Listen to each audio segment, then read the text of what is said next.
நேர்களே, இப்போ மாற்றுக்குரலுக்கு ஈரானுடைய போர் நடக்க போதா அப்படின்ட்டு நாம் பேச போகிறோம். குறிப்பாக நாம் சொல்லணும்னா, நேற்றைக்கு ஜெனீவாவில் சுவிட்சர்லாந்தில் அப்பாஸ் அராகச்சி ஈரானுடைய சார்பில் வெளிவிவகாரத்துறை அமைச்சர், அமெரிக்காவினுடைய ஸ்பெஷல் என்வே ஜெரி குஷ்னர் மற்றும் ஸ்டீவ் விட்காஃப் ஓமனுடைய மத்தியாசம் மூலமாக இந்த பேச்சுவார்த்தை தொடங்கியது என்பதை நீங்கள் அறிவீர்கள். இந்த பேச்சுவார்த்தைக்கு முந்தைய நாள் வெளிவிவகாரத்துறை துணை அமைச்சர் மஜீத் தத்ரவந்தி அணு ஆயுதங்கள் குறித்து நாங்கள் பேசலாம் என்று அவர் ஒரு கருத்தை பாசிட்டிவாக சொல்லியிருந்தார். அலி லாரிஜானி, முசாவி போன்றவர்கள் எஸ்கலேஷன் ஆஃப் வார், அதை போன்ற கருத்திற்கு அப்துல் ரஹ்மான் முசாவி தன் கருத்தில் ஏயா சமாதானம் பேசுவாரா அப்படின்னு அவங்க சொல்லியிருந்தாங்க. காரணம், இங்க பாருங்க, போர் நடக்கிறதுக்கு அவ்வளவு கப்பலையும் கொண்டு விட்டுருக்க, போரை நடத்த போறேன்னு சொல்றா, மறுபடியும் எதுக்கு சமாதானத்துக்கு வரேன்னா அமெரிக்காவை தூண்டும் வகையில் பேசுறார். இதற்கிடையில் நேற்று அனைத்து ஆடியோக்களிலும் வீடியோ காணொலிகளில் உச்சபட்ச தலைவர் சையத் அலி காமினி அவர்களுடைய பேச்சை இப்போது உங்களுக்கு சொல்கிறேன். 2 நிகழ்வுகள் நேற்று நடந்தது, நல்லா கவனிங்க. 2 நிகழ்வுகள் நடந்தது, நல்லா கவனிங்க. என்னன்னா, ஜெனீவாவில் பேச்சுவார்த்தை நடத்தி கொண்டிருக்கிற போதே உலக பொருளாதாரத்துக்கு சிக்கல் ஏற்படுத்தக்கூடிய அளவில் ஹெர்மூஸ் கடல் பகுதியில் பிராக்டிஸை கடுமையாக ஆரம்பித்த ஈரான் போருக்கு தயார். 2வது விவகாரம், உச்சபட்ச தலைவர் சையத் அலி காமினியுடைய ஸ்டேட்மெண்ட். அழகான துல்லியமான ஆங்கிலத்தில் 86 வயது காமினி சொல்கிறார். கெமைனி ரொம்ப தெளிவாக சொன்னார், 47 வருஷமா எங்களை நீங்க கொடுமைப்படுத்துறீங்க, பட்டினி போட எங்கள் மீது ஏராளமான பொருளாதார தடைகள். அமெரிக்கா அதிபர் ட்ரம்ப் அமெரிக்காவில் பேசும்போது 47 வருஷமா இவங்களை விட்டுக்கிட்டு இருக்கோன்னு சொன்னது உன்னுடைய ஏழாமையின் வெளிப்பாடை நீ ஒப்புக்கொண்டதை நான் மகிழ்ச்சியோடு ஏற்றுக்கொள்கிறேன். நாங்கள் எல்லா நிலையிலும் தயாராக இருக்கிறோம். எங்களுடைய ஏவுகணைகள், எங்களுடைய டெக்னிக்கல் மூலம் உன் நாட்டில் இருக்கக்கூடிய உனது கப்பற்படை துல்லியமாக இம்மர்ஸ்டு, மூழ்கடிக்கப்படும், முங்கடிக்கப்படும் அப்படிங்கிறத சொல்லிட்டார். இது பேச்சுவார்த்தை நடத்துகிற போது நடக்கிறார். 2வது, இந்த ஹெர்மூஸ்ல இருந்து ஏராளமான விஷயங்கள் நடக்கின்றது. 3வது, நேற்று வெளியான எல்லா காணொளியிலும் இந்த பேச்சுவார்த்தை தோல்வியடைந்ததாக டைம்ஸ் தன் செய்தியில் தெரிவிக்கின்றது. பேச்சுவார்த்தை 2 மணி நேரத்திலே க்ளோஸ் ஆயிட்டு. அப்போ ஒரு பிரீஃபான பேச்சுவார்த்தை இல்லை என்பதை நாம் அதை சொல்ல முடியும். அப்ப பேச்சுவார்த்தை முடிஞ்சதுனால் ஹெர்மூஸ்ல முதல் குறியை ஈரான் வைத்திருக்கிற காரணம், 8 கோடி பேரல்கள் நாள் முழுவதும் உலகத்திற்கு தேவையாக இருக்கின்ற நேரத்தில் அவற்றில் கிட்டத்தட்ட 2 கோடிக்கு மேற்பட்ட பேரல்களை இந்த ஹெர்மூஸில் தான் அது உலகம் முழுவதும் செல்கிறது. The Strait of Hormuz is a critical global checkpoint with roughly 20 to 25% of the world daily supply, approximately 20 million barrels passing through the 33 kilometers in Hormuz Iranian borders route அப்படிங்கிறது தெளிவாக இருக்கு. இது யார் கையில் இருக்கு?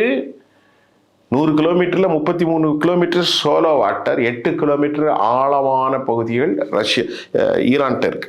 அடுத்த செய்தி பாருங்க, ஈரான் நாள் ஒன்றுக்கு 3.3 மில்லியன் 33 லட்சம் பேரல்கள்.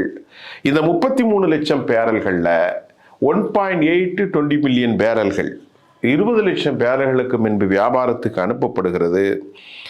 ஸ்ட்ராட்டஜிக் இம்பார்ட்டன்ஸ் வாய்ந்த இந்த ஹெர்மூஸை அமெரிக்கா இயங்குவதற்கு என்ன காரணம்னா, இங்கிருந்து தான் பாரசீக வளைகுடா, connective links, Oman, gulf of Oman, பாரசீக வளைகுடா, ரெட் சி, அதை போன்று pipeline, Saudi Arabia Aramco, United Arab Emirates மற்றும் இயற்கை எரிவாயுகளாக கத்தர் அனைத்தும் இங்குதான் செல்கின்றது. 90% of the Iranian oil export through this, as it is a main export terminal in the Persian Gulf. இது உலகின் 2 கோடி பேரல்கள் ஆனால் பொருளாதாரம் நசுங்கிவிடும் என்பதை கண்டுதான் அமெரிக்கா as early 2026 இந்த ஆண்டு Iran remains the key albeit sanction the supplier.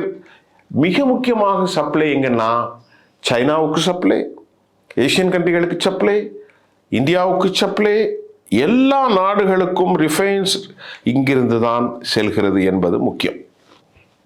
அப்ப இப்படிப்பட்ட ஒரு சப்ளை செயினை கட்டாயிட்டா அமெரிக்காவினுடைய அடிவருடிகளான சவுதி மாட்டும், யுனைடெட் அரபு எமிரேட்ஸ் மாட்டும், கத்தர் மாட்டும், யூரோப் யூனியன் மாட்டும், உலகின் பல பொருளாதார நாடுகள் தனது பேரலைஸ்டு சிக்கி யூனிட் ஆயிரும்.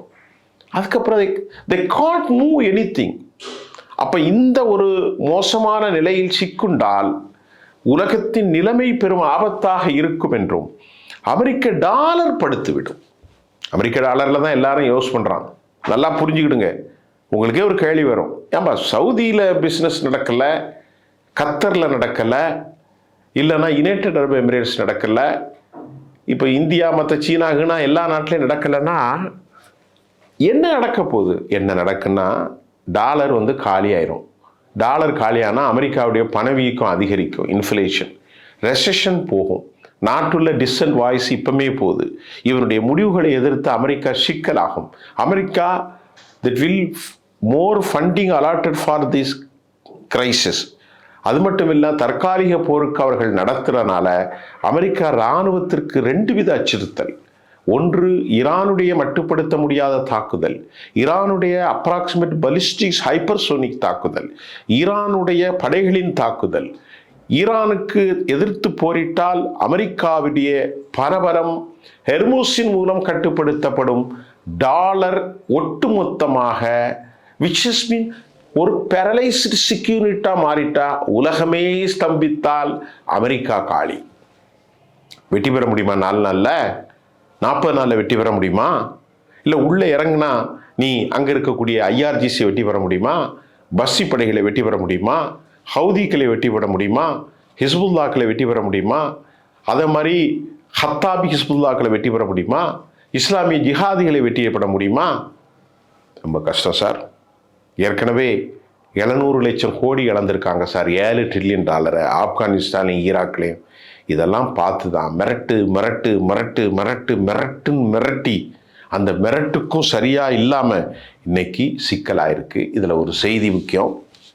அமெரிக்க அதிபர் டொனால்ட் ட்ரம்பை கடந்த புதன்கிழமை நெத்தனியாக சென்ற பிறகு வளவளா கொலக்கலா என்று என்ன செய்ய போறேன்னு உளரக்கூடிய அமெரிக்க அதிபர் வாய் துறக்கலையே, ஏன் மௌனமா இருக்காரு அப்படின்னு ஒரு செய்தி வருது. அது தெரியல அவங்களுடைய பாலிசி என்ன அப்படின்ட்டு. இந்த பாலிசியில அமெரிக்காவை இழுத்து விட்டு தன் நாட்டை காப்பாற்றி கொள்வதற்கு பெஞ்சமின் போர் செய்ய மூழ்கிறார்.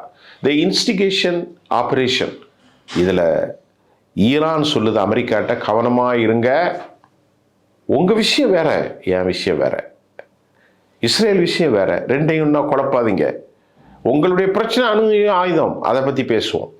அணு ஆயுதங்கிறது குண்டு போடுறதுக்கு இல்லைங்க. அப்பாஸ் அராக் சொல்றார், குண்டு போடுறதுக்கு இல்லை, தேசத்தை அழிப்பதல்ல. அணு ஆயுதங்கள் மூலம் எரிசக்தி பெரும்படுத்தலாம், அணு ஆயுதம் மூலம் எலக்ட்ரிசிட்டி ப்ரொடக்ஷன் பண்ணலாம், மேனுஃபேக்சரிங் அண்ட் கன்சியூம். அணு ஆயுதம் மூலம் ஃபார்மசிட்டிகள், மருத்துவத்துறைகளை பயன்படுத்தலாம், ஏராளமான. It has a multi purpose dimension etcetera etcetera. Why you are blocking? எங்களுக்கு ஏன் இந்த பிளாக்டா போறீங்க, செக் பாயிண்ட் வைக்கிறீங்க? Will talk easily. I am ready to talk without any reluctancy. We call this people IAE, International Atomic Energy Varanam. They must come and forward to find every places. After that we'll discuss briefly. வாங்க பேசுவோம். குரேஷியோடு பேசினாங்க Abbas Araghchi. Nothing was happen. 2 மணி நேரத்தில் close ஆயிட்டு. அவங்க சொல்கிறாங்க, அமெரிக்காவில் பலர் அவங்க சொல்கிறது சரிதானே என்று ஒரு ஆலோசனை கொடுக்குறாங்க. இடையில போர் செய்வதற்கு பெஞ்சமின் தூண்டுகிறார். நேற்று கிடைச்ச தகவல் 12,000 பேர் இறந்திருக்கிறாங்க இஸ்ரேலில். எவ்வளோ பேர் இறந்திருக்கிறாங்க? 12,000 பேர்.